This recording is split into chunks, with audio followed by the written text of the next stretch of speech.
Can you guys guess what I'm doing today?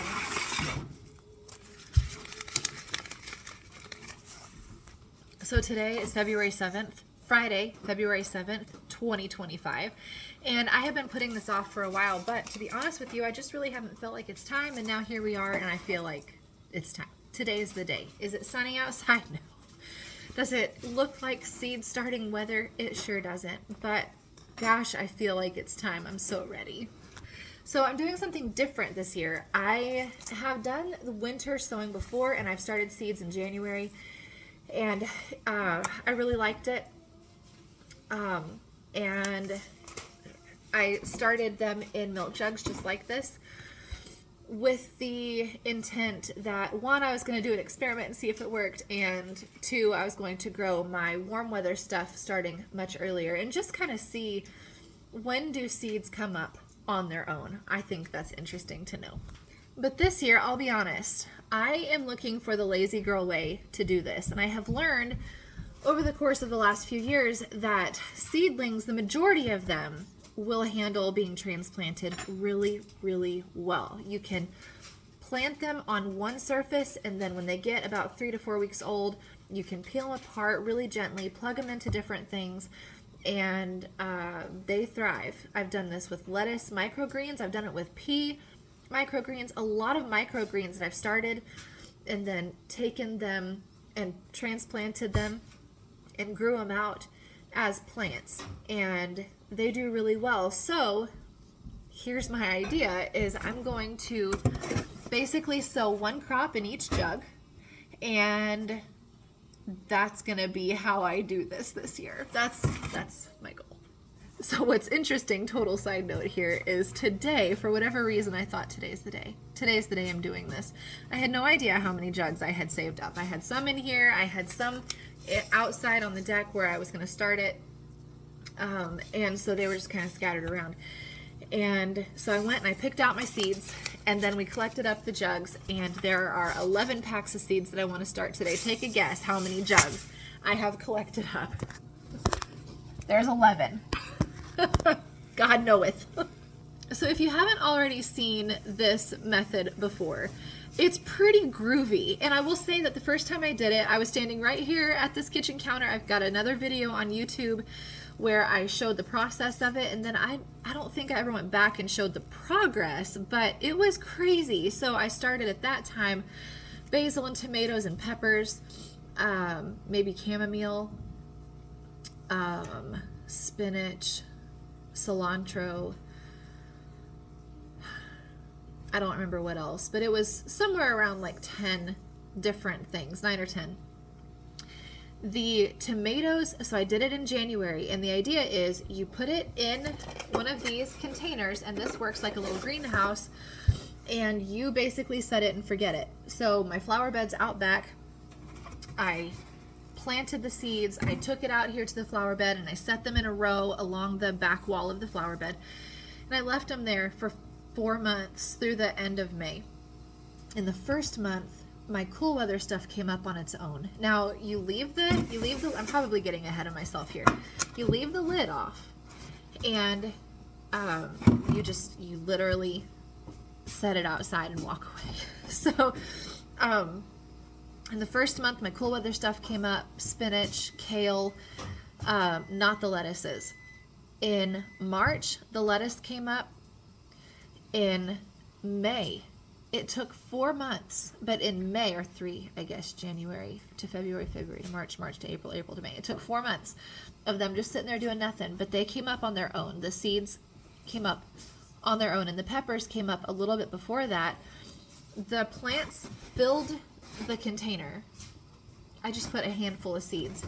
I didn't do it like I'm about to do it. I put a handful of seeds in there, and they ended up filling the container, and I pulled them out and transplanted them, and they were so healthy and beautiful, and they were comparable, if not better, than the ones that I babied on the porch from February, which enter this idea. So I'm going to try to do a lot of things this way and see what happens. And then once it gets up, I will separate them out and plug them into their own little pots. But I really want a pretty foolproof way to do this right now where I'm not having to water them day in and day out. And the idea with this is that once you water them once, then the rainwater and the condensation gathers in here. I didn't have to water them again with the lid off.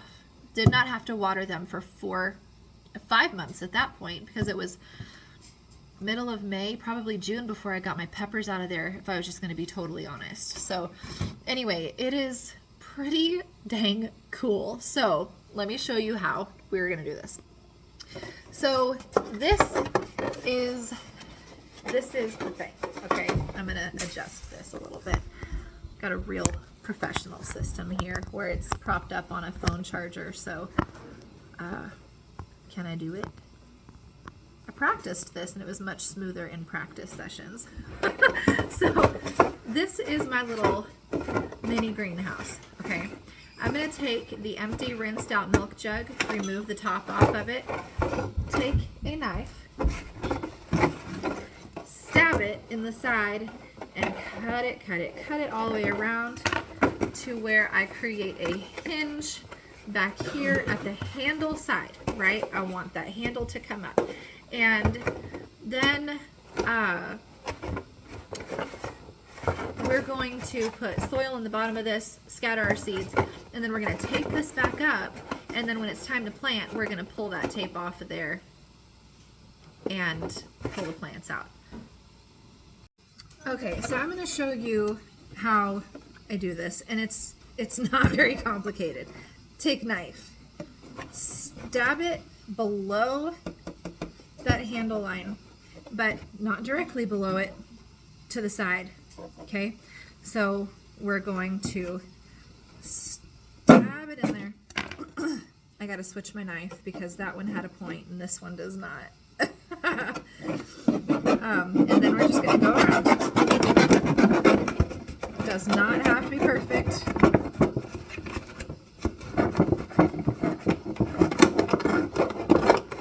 Oh,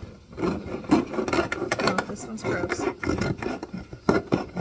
Okay, and we're gonna go almost to the handle, okay? And we're gonna have to get kind of close to that corner for it to want to bend. Don't ever cut towards yourself. Okay, so do you see where my cuts are there? Can you see them?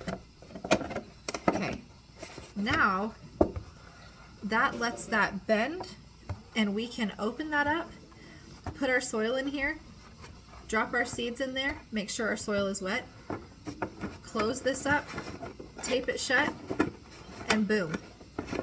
We got a little mini greenhouse. All right, here's another one. That took me about a minute to do. I'm gonna go through and do the rest of these. I should have set a start time. So I'm also trying to finagle my phone, so that's adding a little bit of time to it, but I probably started maybe 5 minutes ago. It's 4:07, so we'll say I started at 4:05. We'll see how long it takes to plant 11 packs of seeds.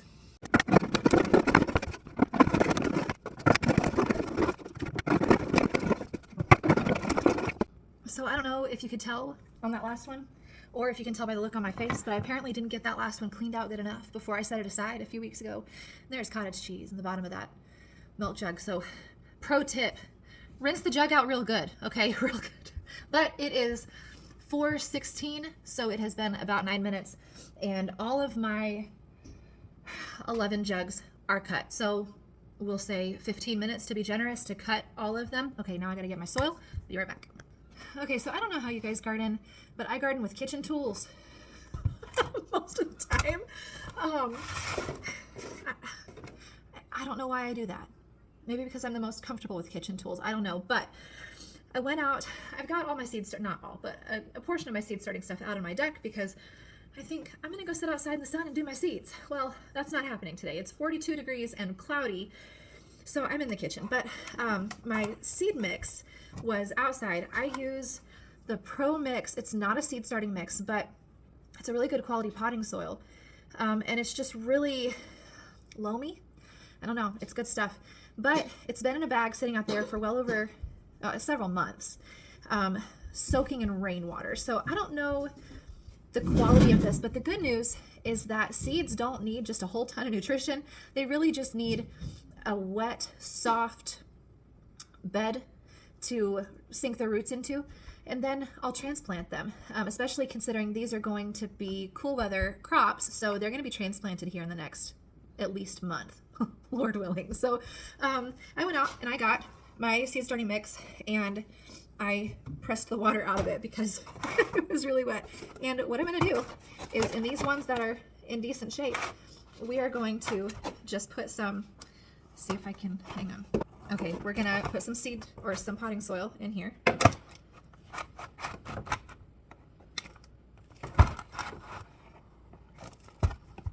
It's now 4:21, by the way. So potting soil, it really isn't going to take a whole ton, but I do want there to be just enough that they can develop a really strong root system, but not so much that I'm wasting soil. So it's kind of a tight balance. So we're looking at maybe 2 inches worth of seed starting mix, okay? And I probably am going to go through all of these, fill them up. So 422, I'll be back. Okay, so there's 5 of these. So if you're looking for measuring purposes, 1 colander's worth of dirt takes care of about 5 gallon jugs. Just thought you might want to know.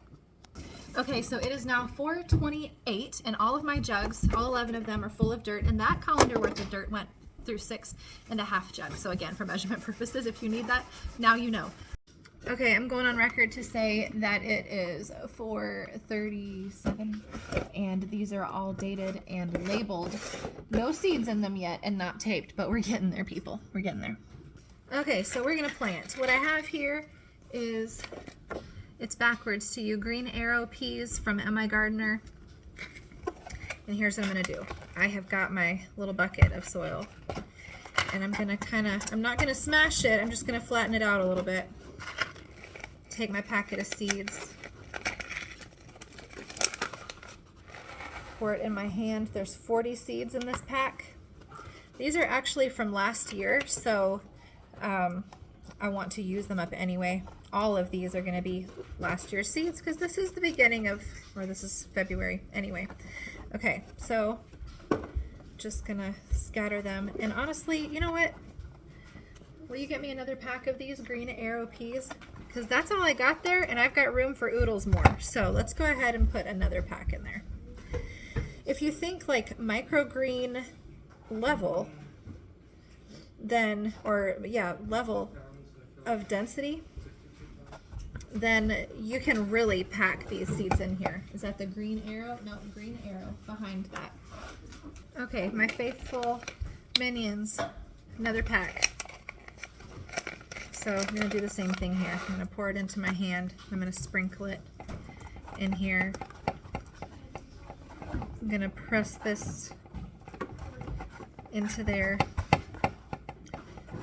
Just going to sprinkle a little bit of soil. That's what that looks like, okay? That's what we got. And then I'm going to set this aside. It's already labeled green arrow peas. I'm going to come back when I'm done sowing all of these and then zip them up with tape.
Okay, so we are done. It is 4:48.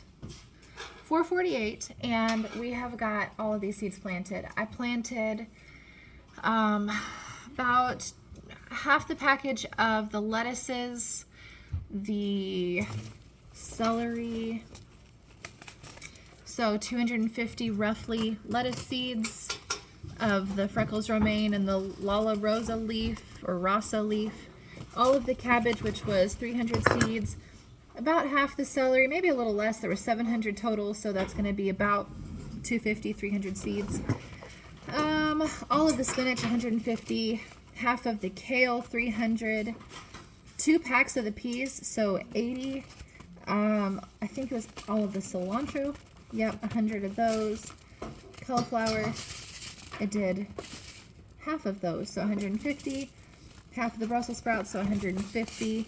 And, oh, I actually did I do 2 packs of the cilantro? I did 2 packs of the cilantro, so 200.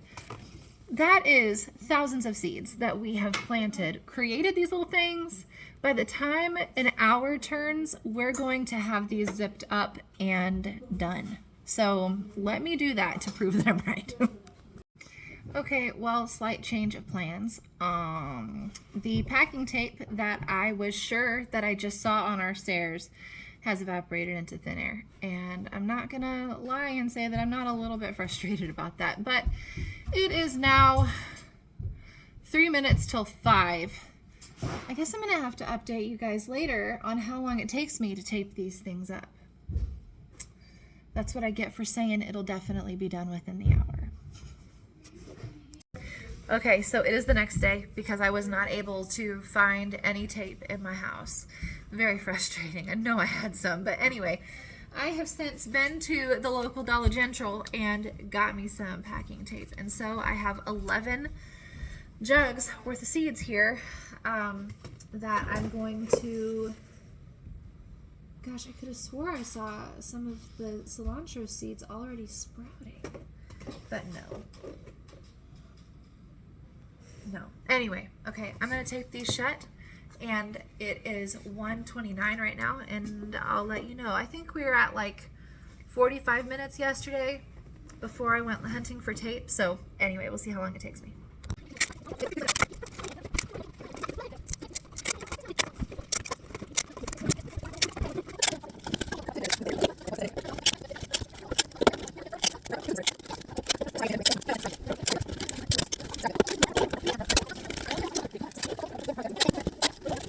Okay, so I do have a mess here, but here are my jugs. It is now 1:39. Oh, well, that's the clock I've been using. So 1:39 according to that clock. So it took me a little less than 10 minutes to get all those taped up. So within, honestly, less than an hour, I got all of these prepared, water drained out of my soil, seeds planted, taped up, labeled, and we're done. So now I'm just gonna go set them outside. I'm gonna put them out here, probably in the same spot that I put them last year, and we'll track them and we'll see how long it takes for some of these things to germinate. We do have, it's 50 degrees today, but potential for ice in this next week. So we're definitely gonna be below freezing. So we'll see how it goes. You know, I thought about trying to manipulate it a little bit, bring them in, and I might. I don't know yet. But here's the interesting thing. These are all now little mini greenhouses, okay? You've got your soil, you've got your seeds, it's wet in there, it ends up condensating, and it rains inside on itself without the lid over and over and over again. I was just absolutely shocked at how effective this was last year. So cool. So anyway, we'll see how they do. And you guys can kind of follow along with me. Okay, so I just put them back here along the back side of my flower bed. This obviously all needs a big refresh, but it is springtime and I am going to be working on this, and I didn't want to be able to see them if if we did have company. So I stuck them back over there, and they'll get all the rain and all the stuff. And I've noticed that when the chickens, so my chickens don't roost in coops, okay? I've got coops all over the place. They're not interested. They roost on a pile of firewood over here, or the grill, or on the really cold nights we've had where it's been like single digits, they will come over here. They'll come over here and they'll roost right here. You can see by the chicken poop. It's so gross. That's where they like to be. So there's apparently enough warmth there and enough windbreak that it would be a good spot. We'll try it. I didn't put it where they normally sit. But there's that. We're all done. Super simple. I hope you guys try it. Give it a shot. Pick one packet of seeds and try it and just see if it's any easier at all. Now, where it does get a little bit more complicated is when it comes time to up pot some of these things and transplant them, because you're not just thinning. But I don't know. I feel like a lot of the seed starting equipment can be so expensive and it can feel pretty laborious. And I'm at a point right now where I just need to get some seeds started. So anyway, it's a good way to do it. And we'll see what happens. Bye.